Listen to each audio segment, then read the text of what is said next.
जय हिंद एवरीवन। अगर आप अग्निवीर नेवी के पेपर का तैयारी कर रहे हो तो ये क्लास आपके लिए है। आप लोगों को इस क्लास के लास्ट तक बने रहना है, क्योंकि 23 जून को दूसरा शिफ्ट में जो अग्निवीर नेवी के पेपर में प्रश्न पूछा गया था वो सभी ओरिजिनल प्रश्न इस क्लास में लिए गए हैं। ठीक है ना। 17 प्रश्न आपके जीके के रहने वाले हैं, उसमें कुछ प्रश्न साइंस के भी रहेंगे और 5 प्रश्न मैथ के रहने वाले हैं। और ये सभी के सभी प्रश्न नेवी एमआर के पेपर में पूछे गए थे। ठीक है ना, सभी ओरिजिनल प्रश्न है। इससे पहले कल मैं जो क्लास कराया था तो वो पहले शिफ्ट का पेपर था, उसमें मैं टोटल 25 प्रश्न लिया था। तो जितना भी प्रश्न मुझे मिला है, जो मतलब पहले से मैं लिख कर रखा हुआ था, तो वो सारा प्रश्न मैं लेकर आया हूँ। आप लोगों को पूरे 22 प्रश्नों को देखना है। लास्ट में ईमानदारी पूर्वक से कमेंट करके बताना है कि इन 22 प्रश्नों में से आपका कितना प्रश्न सही हुआ है। और अगर आप अग्निवीर नेवी एमआर के पेपर का तैयारी कर रहे हो, अपना सिलेबस कंप्लीट कर चुके हो, तो आप एनडीसी क्लास एप्लीकेशन से इस ई बुक को लेकर रिवीजन अच्छे से कर लो। ई बुक का प्राइस सिर्फ 49 रुपया है। आपको क्या करना है, प्ले स्टोर से एनडीसी क्लास एप्लीकेशन को डाउनलोड करके इसमें अपना आईडी पासवर्ड बना लेना है। फिर ई बुक वाले सेक्शन में जाना है, वहां पर नेवी एमआर का ई बुक आपको मिल जाएगा। ठीक है ना। तो एक कूपन कोड यूज करना है, वो कूपन कोड है ANDC49। ठीक है ना। नेवी एमआर का ई बुक ले रहे हो और आप ANDC49 कूपन कोड यूज कर रहे हो तो सिर्फ 49 रुपये में ये ई बुक मिल जाएगा। ई बुक को डाउनलोड कर लेना, पूरे पीडीएफ को अपने मोबाइल में डाउनलोड करके उसका प्रिंट आउट निकलवा के और पेपर देने जाने से पहले 4-5 बार रिवीजन कर लेना बार बार। ठीक है ना, बहुत हेल्प मिलेगा आपको। और अगर आपको नेवी एमआर का मॉक टेस्ट लगाना है तो यहीं से आप ले सकते हो, पेड मॉक टेस्ट में जाकर। और आप लोग सिर्फ 49 रुपये में मॉक टेस्ट ले सकते हो। सिर्फ 10 मॉक टेस्ट डाला गया है, लेकिन पेपर देने जाने से पहले अगर ये 10 मॉक टेस्ट लगा लेते हो तो आपके लिए काफ़ी बेनिफिट होगा। ठीक है ना। बताओ, आपके सामने पहला प्रश्न है, यहाँ पर बोल रहा है यहाँ पर कि मेरे भाई चट्टान के जमाव से बनने वाली मृदा कौन सी है। मृदा यहाँ पर दिया है ना, तो आपको ये समझ जाना है कि मृदा से रिलेटेड प्रश्न पूछा जाता है। मृदा मतलब मिट्टी से रिलेटेड आपके पेपर में प्रश्न पूछा जाता है। तो बताओ, चट्टान के जमाव से बनने वाली जो मृदा होती है, जो मिट्टी होती है, वो कौन सी होती है। तो मेरे शेर, ये जलोढ़ मृदा होती है, जलोढ़ मिट्टी होती है। ये पॉइंट आप लोग याद रखना, ये आपके पेपर में पूछा गया है। ठीक है ना। कपास की खेती के लिए सबसे उपयुक्त मृदा कौन सी है, तो ये आपका काली मृदा हो जाएगा अगर कपास के खेती के लिए बोलेगा तो। ठीक है ना। कपास की अगर खेती के लिए बोलेगा तो मेरे भाई ये क्या हो जाएगा, ये काली मिट्टी हो जाएगी। और मेरे भाई ये जो काली मृदा है कैसे उत्पन्न होता है, तो ज्वालामुखी से। ये पॉइंट आप लोग याद रखना। ठीक है ना। बाकी मेरे भाई चलते हैं नेक्स्ट प्रश्नों की तरफ। देखो, मृदा से रिलेटेड आपके पेपर में प्रश्न पूछा जाता है। ये जो लाल मृदा है ना, तो इससे भी काफ़ी सारा प्रश्न पूछा गया है। यहाँ पर आपका है सौरमंडल का सबसे बड़ा ग्रह कौन सा है, बताओ। अब आपको समझना ये है कि सौरमंडल से प्रश्न पूछे जाते हैं, तो सौरमंडल जो सोलर सिस्टम है ये आपको अच्छे से पढ़ लेना है। ठीक है ना। जैसे मेरे भाई आपका जो सौरमंडल है, आपका सूर्य यहाँ पर रहता है। ठीक है ना। और सूर्य क्या है, सूर्य एक तारा है। सूर्य के बाद आपका जैसे 8 ग्रह रहते हैं, जैसे बुध रहता है, शुक्र रहता है, पृथ्वी रहता है, मंगल रहता है, बृहस्पति रहता है, शनि रहता है, अरुण रहता है, वरुण रहता है। तो आपको शनि के बारे में भी पढ़ना है, और ये जो सौरमंडल में 8 को ग्रह हैं इसको भी पढ़ना है। और इसके बारे में मैं आप लोगों को बहुत अच्छे से बताया था, बहुत अच्छे से समझाया था। ठीक है ना। तो सौर मंडल का सबसे बड़ा ग्रह जो होता है वो बृहस्पति होता है। ये पॉइंट आप लोग याद रखना हमेशा हमेशा के लिए। अगर बोल देगा कि लाल ग्रह के नाम से किसे जाना जाता है, तो मेरे शेर, लाल ग्रह के नाम से किसे जाना जाता है, लाल ग्रह के नाम से जाना जाता है मंगल को जाना जाता है। ये पॉइंट आप लोग याद रखना। ठीक है ना। और मेरे भाई अगर नीला ग्रह के नाम से बोल देगा तो नीला ग्रह के नाम से किसे जाना जाता है, ये भी आप लोग याद रखना। नीला ग्रह के नाम से किसे जाना जाता है मेरे शेर, ये पॉइंट आप लोग याद रखना, पृथ्वी को जाना जाता है। ठीक है ना। अगर बोल देगा कि सबसे छोटा ग्रह कौन सा है, तो मेरे भाई सबसे छोटा ग्रह है वो बुध है। ठीक है ना। और सूर्य के सबसे नजदीक स्थित ग्रह बोल देगा तो वो भी आपका बुध हो जाएगा। सौर प्रणाली का खोजकर्ता बोल देगा तो कापरनिकस हो जाएगा। ये पॉइंट भी आप लोग याद रखना। ठीक है ना। बस आपको ध्यान देना है कि भाई सौर मंडल से प्रश्न पूछा जा रहा है ना, तो सौर मंडल पूरा अच्छे से आपको पढ़ लेना है। यहाँ से किसी भी टाइप के प्रश्न पूछे जा सकते हैं। नेक्स्ट है कि हीरे की खान के पास कौन सी नदी बहती है। देखो कैसा प्रश्न पूछ दिया है, काफ़ी सारे दोस्त इस प्रश्न को गलती कर दिए होंगे। यहाँ पर हीरे की खान पूछा है। ठीक है ना। अगर पूछ देगा कि भारत में सबसे ज़्यादा हीरे कहाँ पाए जाते हैं, तो मेरे भाई भारत में सबसे ज़्यादा हीरे कहाँ पर पाए जाते हैं, तो मध्य प्रदेश के पन्ना में पाए जाते हैं, ठीक है ना, एक शहर का नाम है। तो ये पॉइंट आप लोग याद रखना, ठीक है ना। मध्य प्रदेश के पन्ना शहर में सबसे ज्यादा हीरे पाए जाते हैं। अगर विश्व में पूछ देगा ना, अगर ये भारत में पूछेगा तो आपका हो जाएगा, ठीक है ना, भारत में अगर पूछेगा तो ये आपका हो जाएगा। अगर पूरे विश्व में पूछ देगा तो विश्व में भी आपको पता होना चाहिए, ठीक है ना। अगर पूरे विश्व में पूछ देगा तो रूस में पाया जाता है, ये पॉइंट भी आप लोग याद रखना, ठीक है ना। और मेरे भाई कृष्णा नदी इसका राइट आंसर हो जाएगा। जितने भी साथी ऑप्शन बी बता रहे हो, राइट बता रहे हो, ठीक है ना। ऐसे प्रश्न आपके पेपर में पूछे जाते हैं। चलो यहाँ पर नेक्स्ट प्रश्न आपका है, देखो नदी से रिलेटेड आपके पेपर में प्रश्न पूछा जाता है मेरे भाई। नदी से रिलेटेड ही पूछा गया, कुछ भी पूछ सकता है। गंगा नदी के बारे में पूछ सकता है, ब्रह्मपुत्र नदी के बारे में पूछ सकता है, ठीक है ना मेरे भाई। यमुना नदी के बारे में पूछ सकता है, कृष्णा नदी के बारे में पूछ सकता है। तो ये पॉइंट आपको पता होना चाहिए। आपका नेक्स्ट है कि शिवरात्रि का त्यौहार किस देवता को समर्पित है। देखो कल जब मैं क्लास कराया था तो उसमें भी देवता से रिलेटेड प्रश्न पूछा था, मतलब धर्म से रिलेटेड भी प्रश्न पूछा जाता है। जो मंदिर होता है, मस्जिद होता है, तो उससे रिलेटेड भी आपके पेपर में प्रश्न पूछे जाते हैं, ठीक है ना। शिवरात्रि का त्यौहार किस देवता को मनाया जाता है, तो ये सभी लोगों को पता होगा मेरे भाई, भगवान शिव हो जाएगा, ठीक है ना। ऑप्शन सी इसका राइट आंसर हो जाएगा। नेक्स्ट आपका यहाँ पर है, भारत की सबसे गहरी नदी कौन सी है।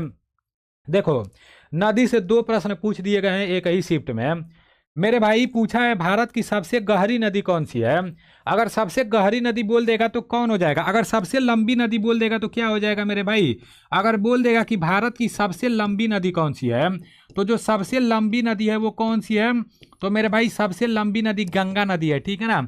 अगर गंगा नदी का लंबाई बोल देगा तो गंगा नदी का लंबाई कितना हो जाएगा मेरे भाई। गंगा नदी का लंबाई आपका हो जाएगा 2525 किलोमीटर। ये पॉइंट आप लोग याद रखना, ठीक है ना। चलो 2525 किलोमीटर आपका हो जाएगा। फोन कर ले, 1 मिनट सॉरी, कोई फोन किया था, ठीक है ना, कोई बात नहीं।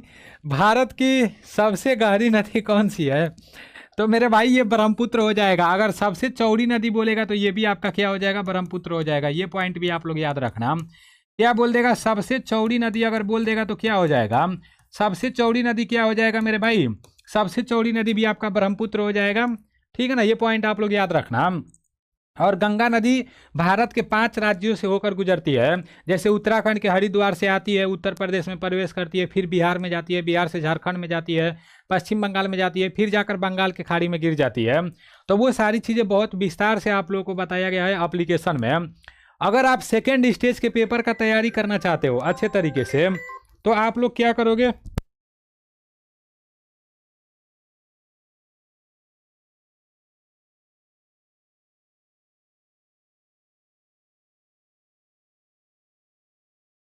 देखो मेरे भाई यहाँ पर आप लोग ध्यान दो। गंगा नदी को किस धर्म में पवित्र माना जाता है, तो मेरे भाई हिंदू धर्म में, ठीक है ना। देखो नदी के बारे में कितना प्रश्न पूछा है, धर्म से रिलेटेड प्रश्न पूछा है, तो ये सब आपको समझना है बहुत अच्छे तरीके से। यहाँ पर पूछ दिया है इसरो का पूर्ण रूप क्या होता है, तो जो इसरो है ना उसका फुल फॉर्म होता है इंडियन स्पेस रिसर्च ऑर्गेनाइजेशन। क्या होता है, इंडियन स्पेस रिसर्च ऑर्गेनाइजेशन होता है। और मेरे भाई इसका स्थापना कब हुआ, अगर बोल देगा कि इसरो का स्थापना कब हुआ, तो ये आपका हुआ था 15 अगस्त, याद रखना आप सभी साथी, 1969 को हुआ था, ठीक है ना। ये पॉइंट आप लोग याद रखना। और कहाँ पर हुआ था, तो मेरे भाई बांग्लादेश में हुआ था, ठीक है ना, याद रखना आप सभी साथी। बेंगलुरु कर्नाटक में हुआ था, सॉरी बेंगलुरु हुआ था, ठीक है ना। तो ये पॉइंट आप लोग याद रखना, ये भी आप लोग याद रखना, आपके पेपर में पूछा जा सकता है, ठीक है ना। चलो नेक्स्ट प्रश्न की तरफ चलते हैं। आपका नेक्स्ट है कि जो आपका बीएसएफ है, सीमा सुरक्षा बल, इसका मुख्य कार्य क्या होता है। इसका स्थापना भी पूछ सकता है कि बीएसएफ का स्थापना कब हुआ, और ये पूछा भी गया है। तो बताओ आप सभी साथी, बीएसएफ का स्थापना कब हुआ और बीएसएफ का मुख्य कार्य क्या होता है, ये भी आप लोगों को बताना है। बताओ बताओ मेरे भाई।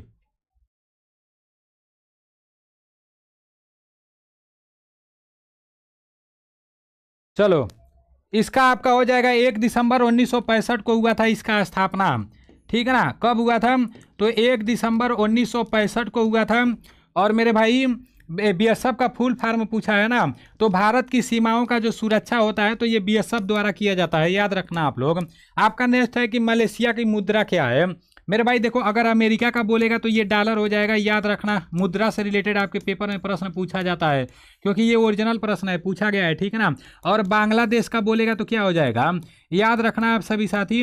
अगर बांग्लादेश का बोलेगा तो ये आपका टका हो जाएगा, ठीक है ना, और वहाँ का राजधानी ढाका होता है। और मेरे भाई मलेशिया का अगर पूछेगा मुद्रा तो ये रिंगगीट हो जाएगा, ठीक है ना। और भारत का आपका भारतीय रुपया हो जाएगा, नेपाल का भी रुपया हो जाएगा। नेक्स्ट है कि स्वर कोकिला के नाम से किसे जाना जाता है। मेरे भाई एक भारत की कोकिला भी आता है, ठीक है ना, पूछ देता है कि भारत का कोकिला किसे कहा जाता है, तो ये पॉइंट भी आपको पता होना चाहिए। भारत की कोकिला किसे कहा जाता है, तो मेरे भाई ये भी आप लोग बताओ। और स्वर कोकिला के नाम से किसे जाना जाता है ये भी आपको बताना है, ठीक है ना, दोनों आपको बताना है। बताओ इसका राइट आंसर क्या होगा। देखो लता मंगेशकर को क्या कहा जाता है, स्वर कोकिला के नाम से जाना जाता है, ये पॉइंट आप लोग याद रखना। और सरोजनी नायडू को क्या कहा जाता है, भारत की कोकिला कहा जाता है, ठीक है ना।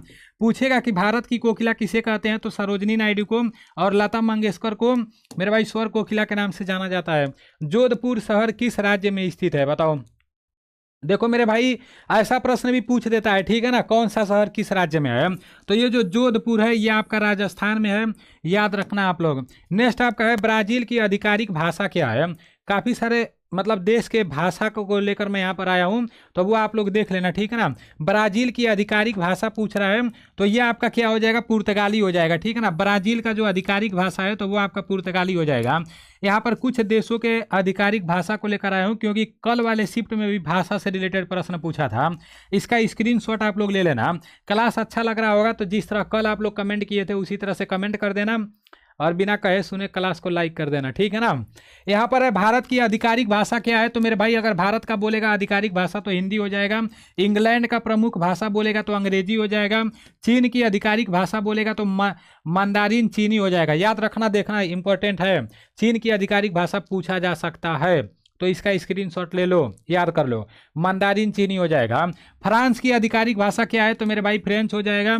और रूस की आधिकारिक भाषा क्या है, तो ये आपका रूसी हो जाएगा। स्पेन की आधिकारिक भाषा आपका स्पेनिश हो जाएगा। और जर्मनी की आधिकारिक भाषा आपका जर्मन हो जाएगा। नेपाल की आधिकारिक भाषा आपका नेपाली हो जाएगा। और पाकिस्तान की राष्ट्रीय भाषा क्या है, तो ये आपका उर्दू हो जाएगा। श्रीलंका की आधिकारिक भाषाएं कौन सी है, तो सिंहला और तमिल हो जाएगा। स्क्रीनशॉट ले लेना, बहुत काम आएगा, ठीक है ना। चलो आपका नेक्स्ट है कि मटके में पानी किस प्रक्रिया के कारण ठंडा हो जाता है। जब हम लोग मटके में पानी रखते हैं गांव में, जैसे ज़्यादा करके जब गर्मी होता है तो मटके में पानी रखा जाता है, तो वो किस प्रक्रिया द्वारा ठंडा होता है, तो मेरे भाई वाष्पीकरण हो जाएगा। जितने भी साथी ऑप्शन बी बता रहे हो, राइट बता रहे हो। नेक्स्ट है वृत्तीय पथ पर एक समान गति से चलते हुए पिंड पर कौन सा बल कार्य करता है। मेरे भाई 3 प्रश्न और बचा हुआ है, इसके बाद से मैथ आएगा, मैथ का 5 प्रश्न है, ठीक है ना। तो इसका राइट आंसर आपका अवकेंद्रीय बल हो जाएगा। जितने भी साथी ऑप्शन बी बता रहे हो, राइट बता रहे हो। नेक्स्ट आपका है परमाणु क्रमांक एटॉमिक नंबर किसके समान होता है, बताओ आप लोग। जो परमाणु क्रमांक होता है ये प्रोटॉनों की संख्या के समान होता है। जितने लोग ऑप्शन बी बताए हो, राइट बताए हो। नेक्स्ट है पृथ्वी के केंद्र और वस्तु के केंद्र के बीच कौन सा आकर्षण बल लगता है, तो मेरे भाई ये तो सबको पता होगा, गुरुत्वाकर्षण बल लगता है। ऑप्शन बी इसका राइट आंसर हो जाएगा। नेक्स्ट आपका है बिजली के बल्ब में कौन सी गैस भरी जाती है, तो जो बिजली का बल्ब होता है इसमें कौन सी गैस भरी जाती है, तो इसका राइट आंसर आपका आर्गन हो जाएगा, ठीक है ना। अभी आप लोगों का 17 प्रश्न जीके का और साइंस का समाप्त हो गया है, सारा ओरिजिनल प्रश्न था। मैथ का 5 प्रश्न है, इसे देख लो, बहुत अच्छे से मैं आप लोगों को बताया हूँ। यहाँ बोला है एक वृत्त का व्यास 6 सेंटीमीटर है, तो वृत्त की परिधि क्या होगी, बताओ मेरे भाई। और देखो आज आर्मी, जो इंडियन आर्मी का क्लास है वो आज अभी नहीं चल पाएगा, ठीक है ना, सुबह में नहीं चल पाएगा। हो सकता है कि आप लोगों का क्लास शाम के टाइम में चले, ठीक है ना, क्योंकि आज मुझे अभी कहीं जाना है। बताओ इसका आंसर। एक वृत्त का व्यास 6 सेंटीमीटर है, तो वृत्त की परिधि क्या होगी, मेरे भाई व्यास आपका ये रहा वृत्त, ठीक है ना, मैं आपको बहुत अच्छे से बताया हूँ। और ये व्यास दिया है, व्यास मतलब ये पूरा यहाँ से यहाँ तक का दूरी दे दिया है। व्यास मतलब होता है 2r होता है, ठीक है ना। 2r का मान कितना दे दिया है, 6 दे दिया है, तो 1r का मान क्या हो जाएगा, 6/2 हो जाएगा, मतलब 2/3 6 हो जाएगा। r मतलब त्रिज्या होता है, ठीक है ना, तो तो एक आर का मान आपका 3 सेंटीमीटर हो गया। तो वृत्त का परिधि पूछ रहा है मेरे शेर, वृत्त का परिधि का सूत्र क्या होता है? अगर वृत्त का परिधि का सूत्र पूछ रहा है तो ये होता है 2πr, ठीक है ना, यही ना होता है मेरे भाई, इसके अलावा दूसरा कुछ तो होता नहीं है। अब यहाँ पर 2 है, 2 रहने दो, पाई का मान होता है 22/7, 22/7 करो, और आर यहाँ पर निकल कर आ गया है 3, तो यहाँ पर आपका 3 हो जाएगा, ठीक है ना। अब मेरे भाई आप क्या करोगे, 22 दूना का 44 हो जाएगा, यहाँ पर 44 करो, और गुड़े 3 है तो गुड़े 3 करो, और बट्टे में आपका 7 हो जाएगा, ठीक है ना। अब मेरे भाई 4×3 12 के 2 हासिल बचा 1, 4×3 12 1 हासिल बा 13, ठीक है ना, और बट्टे में 7 है तो बट्टे में 7 रहेगा। तो 132/7 सेंटीमीटर जितने लोग बताए हो, राइट बताए हो। इसे काट कर दशमलव में ला सकते हो, लेकिन आपका आंसर जिस तरह दिया है वैसे ही करना है। चलो आपका नेक्स्ट है मैथ का प्रश्न। ये पूछा गया था यहाँ पर कि 2 नाव है, ठीक, 2 नाव एक ही दिशा में चल रही हैं। बोला है पहली की चाल 19 किलोमीटर प्रति घंटा है और दूसरी की चाल 6 किलोमीटर प्रति घंटा है, तो उनका सापेक्ष चाल पूछ रहा है, ठीक है ना। क्या पूछ रहा है? सापेक्ष चाल पूछ रहा है। तो बताओ मेरे भाई इसका राइट आंसर क्या हो जाएगा? जब 2 नाव एक ही दिशा में चलती हैं, समान दिशा में चलती हैं, तो मेरे भाई हम लोग माइनस करते हैं, ठीक है ना। तो बताओ आप सभी साथी इसका राइट आंसर क्या होगा? तेज चाल माइनस धीमी चाल करते हैं, ठीक है ना। सापेक्ष चाल अगर पूछेगा तो क्या करेंगे? सापेक्ष चाल अगर पूछेगा तो हम लोग क्या करेंगे मेरे भाई? ये आपका हो जाएगा यहाँ पर V1 माइनस V2 हो जाएगा, ठीक है ना।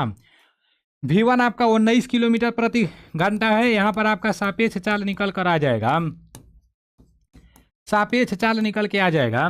यहाँ पर 19 किलोमीटर प्रति घंटा है, फिर माइनस यहाँ पर 6 किलोमीटर प्रति घंटा है, ठीक है ना। अब मेरे भाई आपका सापेक्ष चाल निकल के आ जाएगा बहुत आसानी से, कोई भी डाउट नहीं है, ठीक है ना। यहाँ पर आपका 19 में से 6 जाएगा, कितना बचेगा मेरे भाई? 13 आपका बच जाएगा। 13 किलोमीटर प्रति घंटा आपका राइट आंसर हो जाएगा। क्या हो जाएगा? 13 किलोमीटर प्रति घंटा आपका राइट आंसर हो जाएगा। ये नेवी में पूछा गया था, ठीक है ना, सेम प्रश्न पूछा गया था, तो आप लोगों को पता होना चाहिए कि कैसा प्रश्न पूछा जाता है, और ये सब मैं कराया हूँ बहुत अच्छे तरीके से। नेक्स्ट आपका है कि व्यक्ति ए किसी काम को 20 दिन में करता है, बी उसी काम को 25 दिन में करता है, तो दोनों मिलकर उस काम को कितने दिन में करेंगे? बताओ, ये कितना अच्छे से बताया हूँ आप लोगों को। जब दोनों मिलकर बोल रहा है तो एक सूत्र लगा देंगे। जब दोनों मिलकर बोलेगा तो ये एलसीएम विधि द्वारा भी कर सकते हैं, लेकिन मेरे भाई दोनों मिलकर बोला है ना, तो इसके लिए एक सूत्र लगा देंगे, आसानी से हमारा हल हो जाएगा। जब दोनों मिलकर बोलेगा तो यक्स वाई और बट्टे में आपका हो जाएगा यक्स प्लस वाई, ठीक है ना। ये फार्मूला आपको लगा देना है, यक्स के जगह 20 रखना है, वाई के जगह आपका 25 रखना है, ठीक है ना मेरे भाई। यहाँ पर 20 हो जाएगा, दोनों के बीच में गुणे का चिन्ह छिपा है, यहाँ पर 25 हो जाएगा, और बट्टे में यक्स प्लस वाई है, मतलब 20 + 25 है, ठीक है ना, कोई डाउट नहीं होना चाहिए। अब मेरे भाई आपका क्या हो जाएगा? यहाँ पर आपका 25 दूना का 50 हो जाएगा, 1 0 है, 1 0 रहने दो, और 20 और 25 यहाँ पर 45 हो जाएगा, ठीक है ना। अब मेरे भाई 5 से इसे काटोगे, 5 दाह में 50, 100 हो जाएगा।